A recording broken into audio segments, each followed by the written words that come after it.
जय श्रीराम। सर्व रामभक्तांना मी रामसेवक सौभाग्यश्री भरत हजारे सादर प्रणाम करते। पौष शुद्ध द्वादशी शके 1945 म्हणजेच सोमवार दिनांक 22 जानेवारी 2024 हा दिवस केवळ फक्त भारतीयांच्याच नव्हे तर जगभरातील सर्व लोकांच्या दृष्टीने अत्यंत महत्त्वाचा दिवस आहे।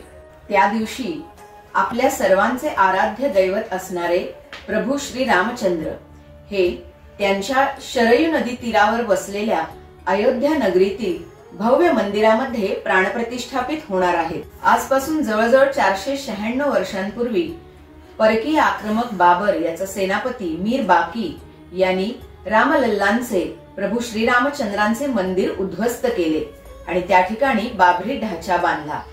त्यानंतर अनेक वर्षे अनेक जणांनी हा ढाचा उद्ध्वस्त करण्याचा आणि त्या ठिकाणी राम मंदिर पुन्हा नव्याने बांधण्याचा प्रयत्न केला। आपल्या अनेक पूर्वजांनी केलेल्या कष्टाला आता फळ आले आहे आणि आपण असे भाग्यवान आहोत की आपण याची देही याची डोळा हे राम मंदिर होताना पाहत आहोत। 22 जानेवारी या दिवशी अयोध्या येथील भव्य राम मंदिरात रामलल्लांची मूर्ती प्रतिष्ठापित होत आहे।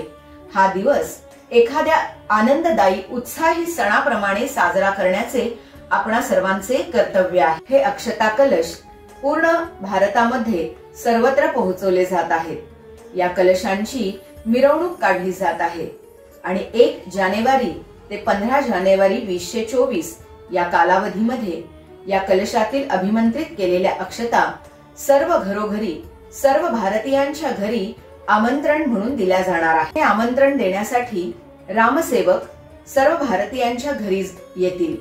त्यांचे स्वागत सर्वांनी आदराने करावे। या दिवशी 22 जानेवारी या दिवशी सर्वांनी आपापल्या घरी दिवाळीप्रमाणे आनंदात हा सण साजरा करायचाच आहे, परंतु आपल्या जवळच्या मंदिरामध्ये सर्वांनी एकत्र यायचे आहे। सकाळी 11:30 ते 1:30 या वेळेत आपल्या घराजवळ जे कोणते मंदिर मठ असेल त्या ठिकाणी आपण सर्वांनी एकत्र यावे। 1 ते 15 जानेवारी या दरम्यान आपल्या घरात ज्या अक्षता श्रीरामांचा फोटो आणि माहिती पत्रक दिले जाणार आहे त्यातील अक्षता आपण या मंदिरात आणाव्या व त्या ठिकाणी ठेवलेल्या राममूर्ती किंवा रामाचा फोटो यावर त्या अक्षता वाहाव्यात। 22 जानेवारी या दिवशी आपण सर्वजण अयोध्येत जाऊ शकणार नाही, त्यामुळे आपल्या जवळच्या मंदिरामध्ये सर्व हिंदू समाजाने सर्व भारतीयांनी एकत्र यावे, भजन पूजन कीर्तन अर्चन करावे।